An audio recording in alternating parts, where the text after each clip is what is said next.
Put yourself in position to win big on Kentucky Derby Day with the power of daily racing form. Visit shop.drf.com and get past performances, expert picks, betting strategies, clock reports, and more. Again, that's shop.drf.com.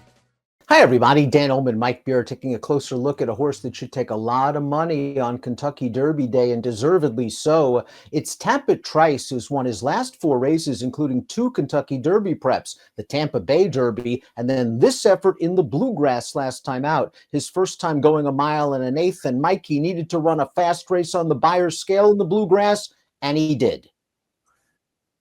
Yeah, I think that's one of the things that you like about this horse, Dan. It feels like he's just progressively getting better with each start for Pletcher. This was really the first time, though, where it felt like he bumped into another horse who could really do some running, and that's verifying right to his inside. Tapit Trice just going to sort of overpower that horse at the end. Really nice performance, Dan. He's run well in all of his starts so far.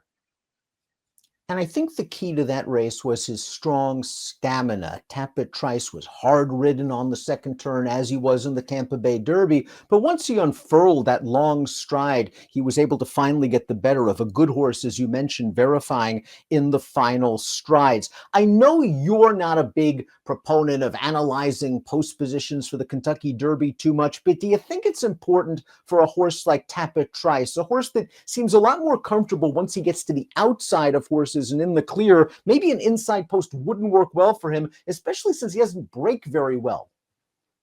Yeah, that's fair enough to assume with this horse that he does. He was a little better from the gate in that Bluegrass, but he still has a habit of not really breaking that sharply.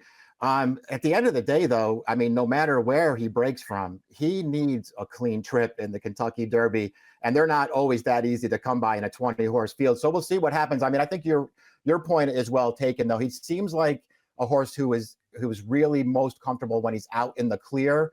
So we'll see what that means, as far as Derby trips go. You don't want to be too wide in that race, obviously. I mean, this horse is good, Dan, but there are some things that I think you have to be really concerned about when you're talking about a Kentucky Derby with a big field.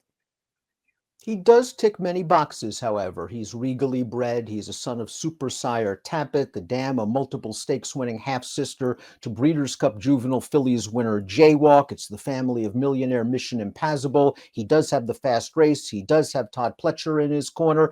Does he have the sort of tactical speed that's going to allow him to get within at least range, Mike, after a half mile? Or is he just the kind of horse that might be 15th, 16th in the Derby, and then you're hoping for pace and you're hoping for trip? Yeah, you kind of feel like in the Derby that there's just no way that he's not going to be coming from somewhere towards the back when this field, starts making its way up the backstretch. I mean, that stuff all remains to be seen. He's not a horse who has a ton of early speed, though. You can just go back and basically watch any one of his 5 starts so far, Dan, and he's pretty hard ridden early in his races just to keep himself within range. So, we'll see if any of that stuff affects him in the Derby. I would also point out that, I know that we're starting to get to a point where some of this stuff isn't going to matter as time goes on because horses are just campaigned differently.